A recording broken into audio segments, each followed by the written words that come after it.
But I was thinking about this last night, man, and I really went back to the conversation we had with Marilat yesterday, and you and James were talking about draft strategy, and yes, it's always best player available. But, man, I really was thinking about this last night. I think the biggest thing that I've learned through the first 4 days of the NFL Combine, and it's really going to start to ramp up, so we'll learn a lot over the next 72 hours. It's that taking a defensive lineman at number 20 is a realistic option for the Denver Broncos. And I told you before, I've been Colston Loveland at 20, and then 51 is I'd love it to be Travion Henderson, but he's not going to be there, so I've defaulted to Devin Neal.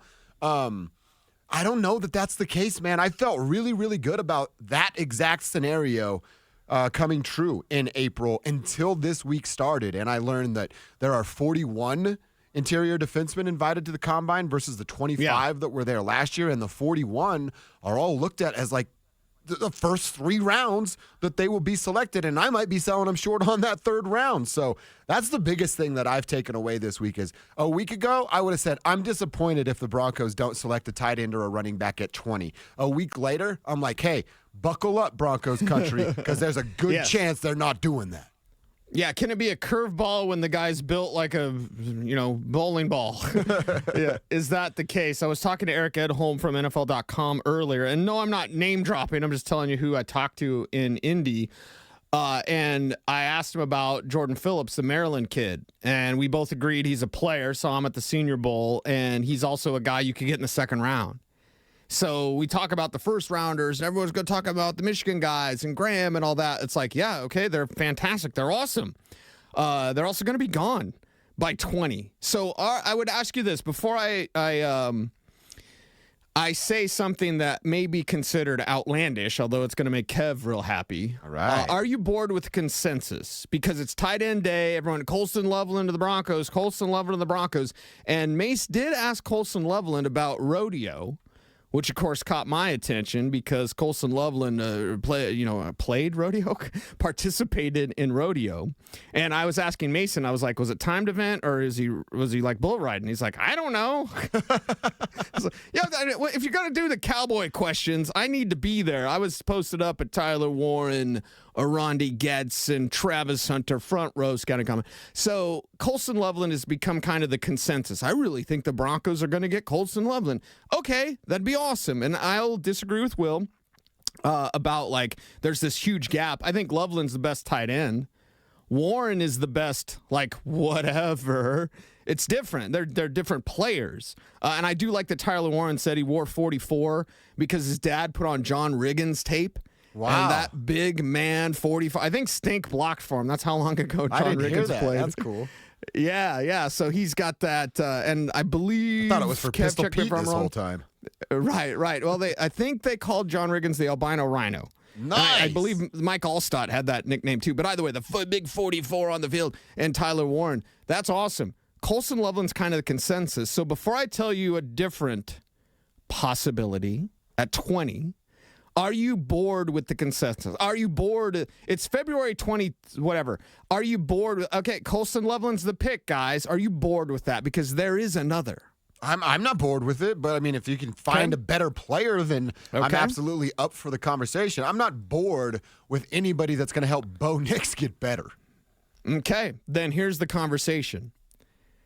And I didn't think this was a possibility, but in talking to people, and again, Emery Hunt, CBS Sports, Eric Edholm, NFL.com, Chad Ryder, NFL Network, Omarion Hampton at 20 is a possibility. Wow. Because Omarion Hampton's probably not going to be there in the 2nd round. No, he's not going to be there when they pick in the 2nd round. Right. But if you think they can do the Javonte thing and move up to the beginning or near the beginning of the 2nd round, the Broncos move up and they get Omarion Hampton, he's probably going to go in the 1st round. Early swipe, again, lots of conversations. Some of those conversations lead you to bad places, but like some of these conversations include how many backs go in the 1st round. Not just one. I only have one. Full disclosure. Omarion Hampton is my number 2 back. I have a 2nd round grade on him. How early are you talking second? I mean, like top 10 in the 2nd round? He better be 33. Okay. Yeah. If he's not 33, the NFL has done something wrong. So we're talking borderline first rounder, but I do not. And in this draft, there's like 16 actual first rounders. And Adam Schefter actually tweeted about this as well. He said, from 20 to 60, they're kind of the same guy, kind of the same player. So in that mindset, if 20 to 60 are the same guy, and Omarion Hampton is clearly in that list of 20 to 60, just can't take him at 20. You know what I mean? Right. So, and in the conversations of, you mentioned Travion Henderson, he's not going to be there when the Broncos pick in the second round. I agree with you. I think Henderson might go in the first. Damn. So there's a Barkley bump, and the Barkley bump, it's not for Ashton Jeanty. That dude's a freak. He's amazing. He's the fastest kid alive. But I look at it and I was like, is there a bump for Henderson? Is there a bump for Hampton? Caleb Johnson comes into the conversation. So while I would say there is one back that should go in the first round, there are others that disagree and say Hampton could, Henderson could, Johnson could. And if you're the Denver Broncos, I always forget about Caleb if there's Johnson. If there's a running back run, you want to be on the other side of that? I know there's a lot of backs, but do you want to be on the, hey, now we pick a running back? Or do you want to be like, wait, we're going to start this thing? Yeah, Ashton Jeanty should go in the top 5. He should. That's how talented he is. He's a top 3 player in this draft. Travis Hunter, Abdul Carter, Ashton Jeanty. That's how I have them graded regardless of position. So he should be a top 3 pick in this draft, and he won't be. So there's 20 is a pipe dream. I hope it happens. It would be the greatest thing ever, but it's a pipe dream. So if that pipe dream is taken away and he goes off the board at 6, what if the Raiders get Stafford and Jeanty? Oh my God, you're in trouble. Yeah, I'm uncomfortable with that. You're in trouble. Yeah, so if you're the Broncos, you just can't sit at 20 and be like, we got it, guys. You have to consider other options. Maybe those other options would include an Omarion Hampton. Let me throw this at you and see how you feel. Broncos country, you answer the same question on the RamosLaw.com text line, 303-713-1043. All right, you get to 20. You pick Colston Loveland. It's been mocked over and over. I think that's the right play. If Ashton Jeanty's not there, and you just said it, it's a pipe dream that'll be there at 20. So you get your tight end at 20. You get through the first round. We change gears. We're getting ready for the weekend in rounds 2. And they have the 51st overall pick. They also have 3 6-round picks, one acquired from the Eagles, the other acquired from the Cardinals. That was a part of the Baron Browning deal. So what if you say, I need to be 33 to 36, and I'm willing to give up my 51st overall pick and my, the first 6th-round pick that was acquired from the Arizona Cardinals? Is that enough on the draft chart of what points are worth and all the things that go into that? Is that enough to get them from 51 to, let's just say, 35? Yeah, I mean, it could be. Again, we could look at the draft chart. It's all out there. I think Walter Football has it. But the old Jimmy Johnson trade chart, this is what picks are worth. Yeah, Jimmy Johnson, these are what your picks are worth. Honestly, and I've floated this out to a few people, and I'm like, could you just trade next year's pick? Is that going to be a thing? And someone's going to get flim-flammed if it is, by the way. If you can trade a next year's 4th, something like that. Because this year, again, dinner conversations, it's not a double draft, but it's actually like a draft and a half. The amount of talent that you have. Your undrafted guys this year, it's 1.5 next year XP. are going to be... Yeah, exactly. 1.5 XP this weekend. Let's go, man. Let's go. I get home probably about 10:30. If this year your undrafted guys next year would be 5th-round picks, maybe 4th-round picks. That's the difference in classes. We're talking a few rounds, at least 2, if not 3 rounds difference in the guys that you're going to get undrafted this year. So stock up, load up. I want you to be like a doomsday prepper.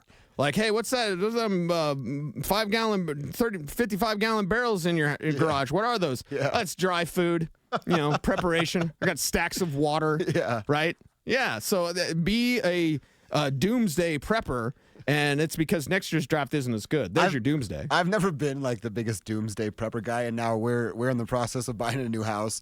And Yeah. You don't have a bug out bag? Well, several times it has been brought up as we're looking at houses of like, I don't know, backyard might not be big enough for my underground layer.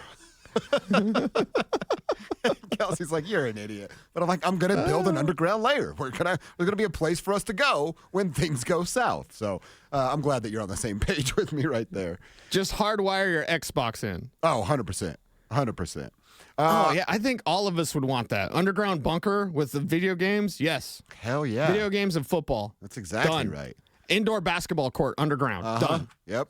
I don't even need to see sunlight, dude. I just stay down there the whole time. You'd be like the pasty gangsta. That's exactly right. Our guy DY up in Monument says, hey, Hampton or Henderson would be awesome, even if it is at 20 with Jeanty being out of reach. Now, look, if we get to it, and we've seen this plenty of times too, wasn't it the mock draft this week where the Chargers jumped up and took that Buccaneers spot to get, it was the Rams that jumped up to get Colston Loveland. If you get to 20 and Ashton Jeanty and Loveland are both off the board, I'm kind of with you, Cease, of what you and Stink are talking about.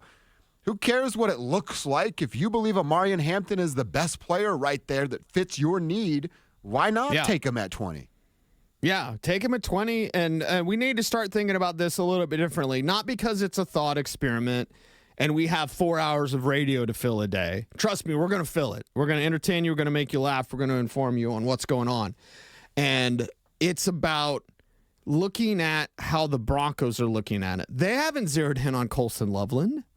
It's February. You know what I mean? Right. Like, if this was the end of April, be like, I think it's going to be Colston Loveland. Okay, yes. But right now, KG said, anything is possible. Yeah, that's how we need to look at this draft right now. Colston Loveland is consensus. I guarantee the next mock draft that comes out, it's Mel Kiper 3.0. It's Colston Loveland at 20. Chad Ryder, my buddy, he's going to do a 7-round mock draft. It's going to be Colston Loveland at 20. Like, it's become not the lazy pick or whatever, but it's just, hey, it just kind of fits, and he's the next guy, and Tyler Warren's gone, and Ashton Jeanty's gone, and it's going to be Colston Loveland, which would be fantastic, by the way. Again, I think he's the best tight end in this class. I think Tyler Warren's the best whatever you want him to be in this class. So there is a difference, but for me, I just want to look at it differently. Nothing to do with Colston Loveland. It'd be a fine pick at 20. But what if it was Omarion Hampton? Is that too much? Is that too high? Is that wrong-headed for the Broncos? They need to be looking at all this. They need to be looking at all the defensive tackles. I think the positions we could say that would be odd at 20 would be maybe even safety at 20. Dude, safety's first and foremost. Yeah. That would be weird, yeah. Yes. Now, and they are looking at some corners that are higher graded. I tweeted about that yesterday. So, I think corner would be a little bit odd. I believe inside linebacker will be taken care of in free agency, so ILB would be a little bit odd. Edge is never odd because you need edges. Even if your cupboards are full. Hey, George Payton, you dropped something. Oh, it's a pass rusher.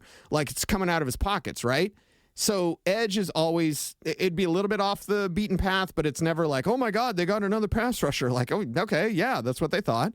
But there's only a handful of positions where you're like, that's weird. Why would you do that? That's weird. And I think wide receiver is one of those positions. Like, hey, Luther Burden at 20. Nah, it's kind of weird. By the way, more at 145 on this, but I started to watch Jahad Campbell. I hope I'm saying that right, from Alabama. I like that guy. And 20 feel a little weird, but I like that guy. And we're going to explain more of that coming up at